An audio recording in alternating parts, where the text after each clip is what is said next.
Right, we'll start off with what's your name and job title? So my name's Tom. I'm the husbandry department supervisor. What does husbandry department mean? So husbandry is a word for animal care. Right. So yeah, so the animal care department. What's your favourite animal? Favourite animal is tricky. Like I like jellyfish the most. I don't have a specific animal. Jellyfish, because that's what I used to work with. What does an average day working at the deep look like? So for us, we start early in the morning. First thing we do is try and make sure all the displays are looking good for the visitors. So before we open, our guys will go around, make sure everything's clean, looking good. We'll do things like food prep, get everything ready. Then after that we dive. So we dive in our tanks every single day. During the week we're feeding the sharks and things like that. Weekends we're doing maintenance, so we'll have a dive in the morning, and then the rest of the day everyone kind of specialises in something. So the guys look after corals, they'll spend the day kind of doing their bits and pieces, jellyfish, sharks, etc. So everybody's job is completely different. It all just depends on what you specialise in or what you've got on that. What's the most interesting thing about working here? I'd say for us it's the variety of things we can do. So the day's not the same. Obviously we have our routine jobs we have to do that have to be done, which is the animal welfare side of things, the feeding, looking after them, we have to do every day, but there's so much kind of extra you get to do on top of that. Sometimes we get to go to different countries on trips. I've been to California, Portugal, Shoshana, who some of you met earlier, she's been out to America, she's going off to France soon to do turtle rescue work. Some of our guys have been out to the Caribbean, all over the place. So that's not often, it's not the kind of thing you do every year, but that's probably the most exciting bit, is when you actually get to go out and do field work with things, rather than, obviously we love our normal jobs, but when you get to do those extra bits and pieces.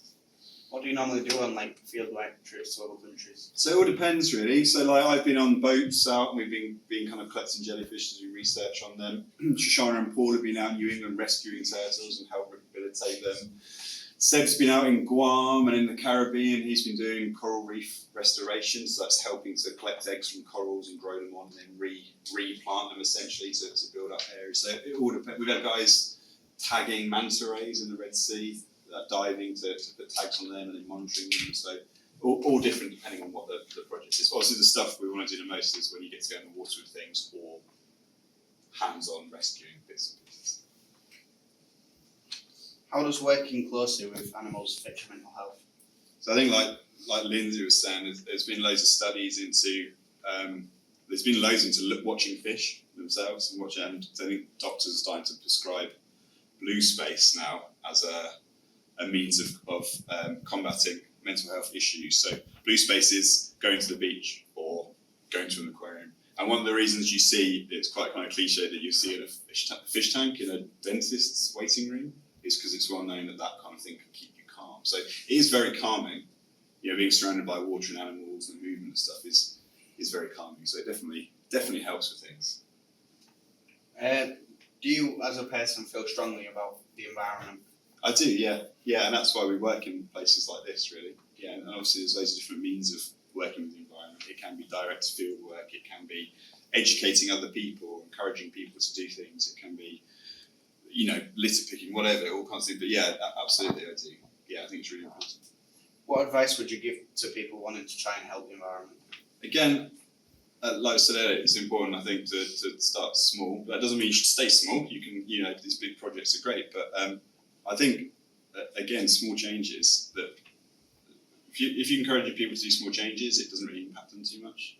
But then at the same time, it's important that people consolidate and do things together. Because you could have 100 different groups all trying to do the same thing, but if all those groups join together to do that one same thing, the actual power of that group is much bigger. So it's kind of important to do both stages, but on an individual level, just anything you can do to change has a big impact, even if it's using a reusable bag instead of plastic with one person. It makes a difference, doesn't it? So don't get disheartened.